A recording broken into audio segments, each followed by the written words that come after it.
My name is James. I am 89 years old. I have buried 2 wives. I have buried my only son. And I have buried the man I used to be, the one who thought he had forever. I am sitting in this chair by the window. I can see the street from here. Kids walking to school. Parents rushing to work. Nobody looks up. Nobody looks around. They move like machines. Heads down. Eyes forward. Going somewhere. Always going somewhere. I used to be one of them. Let me tell you something nobody wants to hear. The life you are building right now, the one you are so proud of, is not yours. It belongs to everyone except you. It belongs to your boss. It belongs to your bank. It belongs to the version of yourself that you invented to survive out there.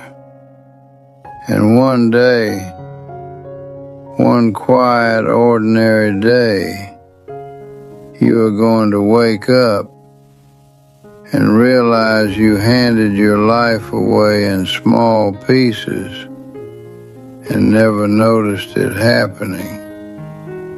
I noticed, but I noticed too late. Let me tell you about a woman named Clara. Clara was my neighbor. Sweet woman, quiet. She had this garden, nothing fancy, just tomatoes and some flowers along the fence. Every single morning, without fail, she would go outside with her coffee and sit in that garden, rain or shine, summer or winter. She would sit there and just be there. I used to laugh at her. I remember thinking, what a waste of time. That woman has no ambition, no drive. I was running a company. I was closing deals. I was flying across the country 3 times a month. I thought I was winning. Clara died last spring, peacefully, in her sleep. Her daughter told me the neighbors all came to the funeral. Not because Clara was important, not because she was powerful, because every single one of them had a story about Clara showing up. Clara bringing soup when someone was sick. Clara sitting with the old man on the corner when his wife left him. Clara, who never made a single dollar beyond what she needed, was the richest person on that street. And nobody, not one person, showed up at my retirement party last year. I sent 37 invitations. I got 11 RSVPs. 4 people actually came. 4. My wife, my assistant out of obligation, and 2 salesmen who thought there might be an open bar. 37 years I gave to that company. 37 years. You know what they did when I left? They threw a small lunch in the break room. Cake from a grocery store. My name was misspelled on it. I stood there holding a paper plate, and I thought, this is what 37 years looks like. If this is hitting home for you, leave a comment below. Tell me what you're building your life around. I want to hear from you.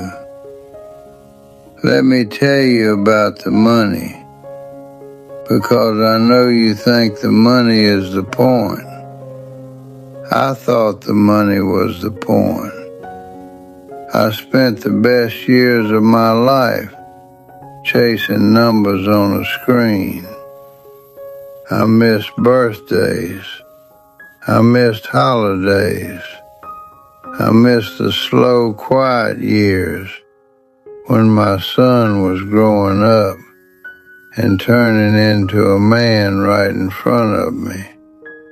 And I was not there to see it. My son, David, he called me one Christmas. It was maybe 3 years before he passed. First time he had called in over a year. He said, "Dad, I don't even know what you like. I don't know what makes you happy. I don't know anything about you, except that you were always working." That sentence, that one sentence, hit me harder than anything in my life. Harder than losing my first wife. Harder than almost losing my health. Because he was right. I had spent so much time becoming a version of myself that the world would respect, that I forgot to become a version of myself that my own son could know. The money? I have enough. More than enough. It sits in an account and does nothing. It will not sit with me when I am dying. It will not ask me how I am feeling. It will not hold my hand. Money is useful. I am not going to pretend it is not. But I will tell you this. I have never once, in 89 years, replayed a bank statement in my head and felt peace. I replay the morning David was born. I replay the first time my wife Margaret laughed at one of my jokes. Really laughed, where she couldn't breathe. I replay the time I drove 3 hours in the snow to help a stranger whose car had broken down on the highway, and I never even got his name. Those are the only moments that feel real now. If you're still watching, hit that like button. This took me a long time to share, and I hope it reaches someone who needs to hear it. What I want to leave. So here is what I want to leave you with. Not advice, not a strategy, just the truth from a man who is running out of road. Stop performing. Stop pretending you are building something that will last. The company will outlive you. The title will outlive you. The building you work in will not even remember your name. But the person sitting next to you on the couch tonight, that person is not going to last forever. The child sleeping down the hall, that child is not going to be small for long. The friend you have been meaning to call, that friend is not going to wait forever for you to pick up the phone.